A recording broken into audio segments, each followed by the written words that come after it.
नमः शिवाय। एस्ट्रोपल्स bye Namita YouTube channel पर आप सभी का स्वागत है। मित्रों, आज मैं आप लोगों के लिए लेकर आ रही हूँ वर्ष 2025 जनवरी फरवरी मार्च कैसे रहेंगे 3 महीने हमारे। ये 3 महीने इसलिए क्योंकि मार्च के बाद वृहद परिवर्तन है, आखिरी में तो शनि का परिवर्तन है, उसके बाद पूरा एक तरह से बड़े बड़े ग्रहों का परिवर्तन है। और 21 फरवरी से जो हमारे मंगल हैं ये भी अपने मिथुन राशि में चले जाएंगे, वक्री हो जाएंगे और अप्रैल तक वहीं रहेंगे। तो इस तरह से एक वृहद गोचर जो हमें देखने को मिलेगा वो अप्रैल से मिलेगा। लेकिन ये 3 महीने, शुरुआती 3 महीने वर्ष के शुरू में हमारे जो 3 महीने जाएंगे कैसे जाएंगे तो समझते हैं। कर्क राशि और कर्क लग्न कैसा है इनका 3 महीने का गोचर। तो सबसे पहले आज के समय पर जो जरूरत पड़ती है वो पड़ती है व्यवसाय की, नौकरी की। कैसा रहेगा इनका व्यवसाय जनवरी फरवरी मार्च 3 महीनों का। तो जनवरी में अगर हम इनकी बात करते हैं व्यवसाय को लेके तो इनके स्वामी 21 जनवरी तक का लग्न में ही कर्म भाव का स्वामी नीच का होके बैठ गया है। यहाँ से ये चतुर्थ भाव को देख रहा है।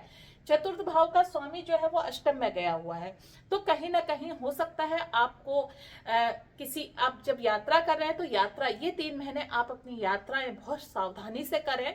दूसरी चीज, आपको नई गाड़ी इत्यादि कोई जमीन इत्यादि खरीदनी हो तो उस पर भी इन्वेस्टमेंट बहुत सोच समझ कर करें।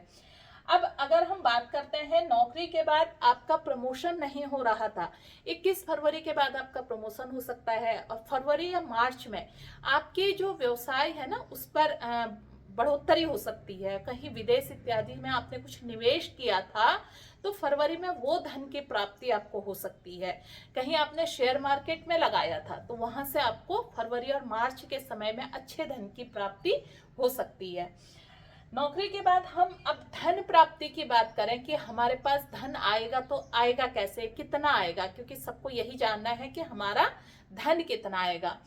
धन हमें अपने लाभ से जानना है। तो लाभ भाव में गुरु बैठे हैं, गुरु इस लग्न में कारक होते हैं, वो आपके भाग्येश भी है। भाग्येश का जाके लग्न में बैठ जाना, तो ये अभी मार्च तक यहीं पर रहेंगे। तो यहाँ ये 3 महीने आपके लाभ को ये अच्छा करेंगे।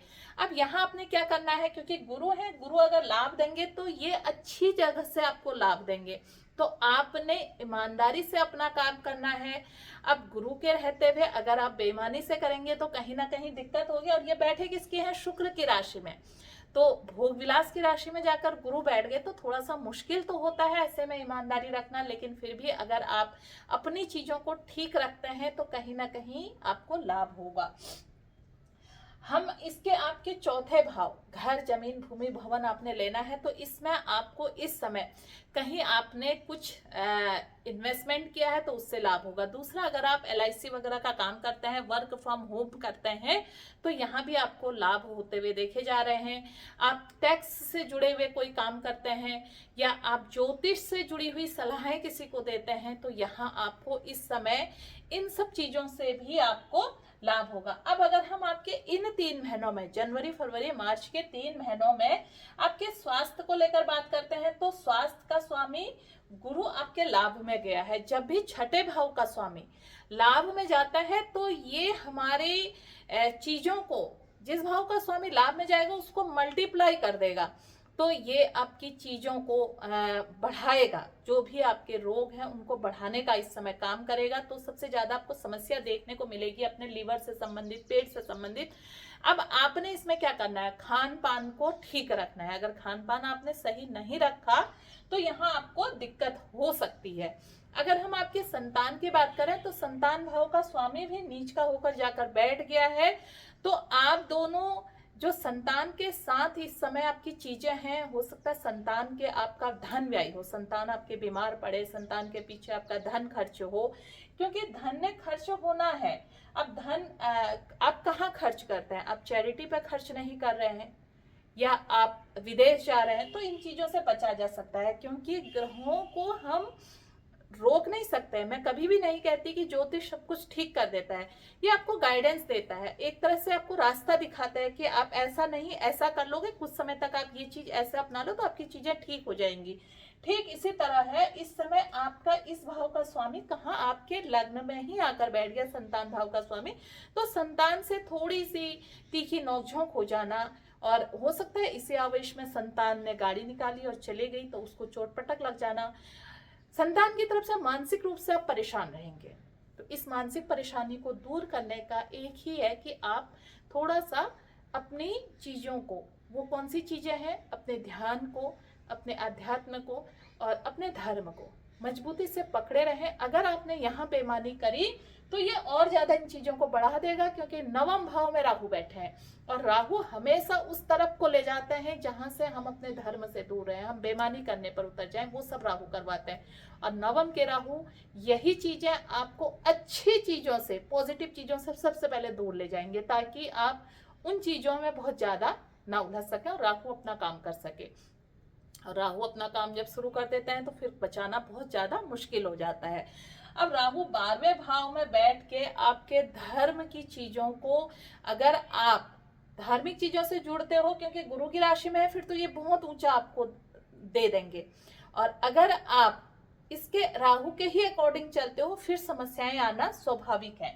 फिर आपको हर तरफ से समस्या आएगी, क्योंकि राहु यहाँ से यहाँ भी देख रहे हैं, यहाँ भी देख रहे हैं। अब बात करते हैं पराक्रम में। पराक्रम में केतु बैठे हुए हैं। तो केतु क्या है? केतु आपको अंदर से चीजों को डिप्रेशन में डालना। अगर आप राहु के अकॉर्डिंग चलते हैं तो केतु क्या होगा? केतु का स्वभाव है अंदर की तरफ मुड़ना, डिप्रेशन में जाना, चीजों को ज्यादा तरीके से सोचना, ये आपसे केतु करवाएंगे। अब हमारा है कि ये कैसा रहेगा। हम अब प्रेम संबंधों में है, प्रेम कैसा रहेगा? प्रेम संबंधों में इस समय हो सकता है कि गलतफहमियां बढ़े हैं, और गलतफहमियां 21 जनवरी से ज्यादा बढ़ जाएंगी। तो ये गलतफहमियां दूर कैसे होंगी? ये गलतफहमियां दूर तब होंगी जब हम उस चीज को लेट गो कर देंगे। मतलब अगर हमसे हमारे साथी ने कुछ कह दिया, हम कहेंगे अरे छोड़ो, इसकी तो आदत है। वहां हमने जैसे ही छोड़ो कहा, वैसे ही हमारे संबंध मजबूत हो गए। लेकिन जैसे ही हम भिड़ने पर आएंगे तो हमारे संबंधों में कटुता आ जाएगी। तो इस कटुता को दूर करेंगे, गुरु की दृष्टि दूर करेगी। अब उच्च शिक्षा आपने पानी है, तो यहाँ पर जो लोग उच्च शिक्षा से जुड़े हुए हैं उनको अवश्य लाभ मिलेगा। आपने कहीं से पीएचडी पूरी कर ली और अभी तक आप कहीं नौकरी इत्यादि में नहीं लगे हैं, तो ये टाइम पीरियड आपके लिए नए नए ऑफर लेकर आएगा। आपके भाग्य के द्वार खोलने के लिए ये आए हुए हैं। भाग्य का स्वामी लाभ में गया है, तो ये निश्चित रूप से अगले 3 महीनों में आपको लाभ देकर जाएगा। क्योंकि कर्क लग्न, कर्क राशि वालों के लिए जो गुरु होते हैं ये अति योग कारक होते हैं। भाग्येश का लाभ में जाना व्यक्ति को लाभ दिलाकर ही ये यहाँ से जाएंगे। यहाँ से तब जाकर ये आपके 12वें भाव में अप्रैल में जाएंगे। इसके बाद हम बात करते हैं आपकी राजनीति। राजनीति का कारक ग्रह शुक्र जो गया है, अष्टम में गया है। और राजनीति में मैंने जैसे पहले भी बताया है, जो लोग टिकट इत्यादि चाह रहे हैं, कर्क लग्न वाले बहुत अच्छी राजनीति करते हैं। ये अगर राजनीति में चले जाएं तो ये बहुत ऊपर तक जाते हैं। आप इस समय किसी टिकट इत्यादि की मांग कर रहे हैं, आपको टिकट नहीं मिल रहा था, आप देखिए नाम किसी और का चल रहा होगा, सडन नाम उठकर आपका आ जाएगा और आपको टिकट मिल जाएगा। आप कर्क लग्न के हैं तो इस समय आपके राजनीति के लिए ये टाइम पीरियड बहुत अच्छा है। कब से? अभी फरवरी मार्च के बाद और अच्छा हो जाएगा, क्योंकि जो शुक्र है ना, ये फिर राहु के साथ आ जाएंगे। और राहु के साथ जब शुक्र आ गए तो ये एकदम से इतना विस्तार दे देते हैं जितना हमने सोचा नहीं होता है। तो देखिए अपनी जन्म कुंडली में कि आपकी जन्म कुंडली में जो आपका जन्म कुंडली जन्म से ही मिली है, उसमें शुक्र कहाँ बैठे हैं, राहु कहाँ बैठे हैं। राजनीति के कारक हैं राहु। तो इस समय बहुत सारे लोग, राजनीति अपने अपने स्तर की होती है ना, गांव की राजनीति, शहर की राजनीति, निकाय की राजनीति, विधानसभा की राजनीति। तो इसमें आपको पद अगर पाने हैं तो हो सकता है विस्तार में आपको कोई पद बड़ा मिल जाए। तो इस चीज को भी देखना है। तो राजनीति के लिए ये टाइम पीरियड आपका कर्क राशि, कर्क लग्न वालों का भी एक अच्छा टाइम पीरियड है। तो अगर आप कर्क लग्न के हैं और आपने अपनी जन्म कुंडली में ये सब चीजें देखी हैं और आपको समझ में नहीं आ रही हैं, तो आप मुझे कमेंट पे ही लिखकर बता सकते हैं कि मेरा ये ग्रह यहाँ है और मुझे ये चीज प्राप्त हुई है। पिछले अगर उस समय काल पर आपको वो चीज प्राप्त हुई है तो ये इस समय भी आपको अवश्य प्राप्त होगी। तो हमने आपके नौकरी की, धन की, स्वास्थ्य की, अब मैं स्वास्थ्य की बात भी कर ली। स्वास्थ्य का स्वामी जो है आपके लाभ भाव में गया है, तो स्वास्थ्य में तो दिक्कतें लाएगा ही लाएगा। इसके बाद प्रेम संबंधों की बात कर ली, व्यवसाय की बात कर ली, हमने राजनीति की बात कर ली। तो और बच्चों की शिक्षा को लेकर, संतान को लेकर भी हमने देख लिया है कि इस समय जो विद्यार्थी लोग हैं उनका पढ़ने का ये बहुत अच्छा समय है। अगले 3 महीने अगर ये पूरा अपना पढ़ाई में ही लगा दें, पूरा फोकस पढ़ाई में कर लें, तो इनके आगे के करियर को ये बहुत ऊंची कह सकते हैं ना, बहुत ऊंचे पदों पर ये जा सकते हैं। और अगर आपने कहीं इंटरव्यू इत्यादि दिया है तो ये टाइम पीरियड भी आप लोगों के लिए अच्छा है। कुल मिलाकर देखा जाए, जो ये इस समय का ग्रह गोचर है, आपने जो कर्क लग्न और कर्क राशि वालों ने अगर सबसे ज्यादा अलर्ट रहना है, किसमें रहना है? दाम्पत्य जीवन के रिश्तों पर और हेल्थ पर। ये 2 चीजों का आपने बहुत ज्यादा ख्याल रखना है। धन आगमन में कहीं कोई कमी नहीं है, लेकिन मैं लास्ट में फिर कह रही हूँ, स्वास्थ्य को लेकर आपने सतर्क रहना है। दाम्पत्य जीवन पर किसी तरह का कलेश में आप फंसेंगे तो आपके जो कोर्ट कचहरी में भी रिश्ते जा सकते हैं, तो उनसे बचें, अपने जीवन का आनंद लें और खुश रहें। ज्योतिषी उपाय अपनाने के लिए मेरा YouTube चैनल एस्ट्रोपल्स बाय नमिता, इसको सब्सक्राइब करना ना भूलें। फिर मिलते हैं नए वीडियो में नए टॉपिक के साथ। तब तक के लिए नमस्कार, धन्यवाद।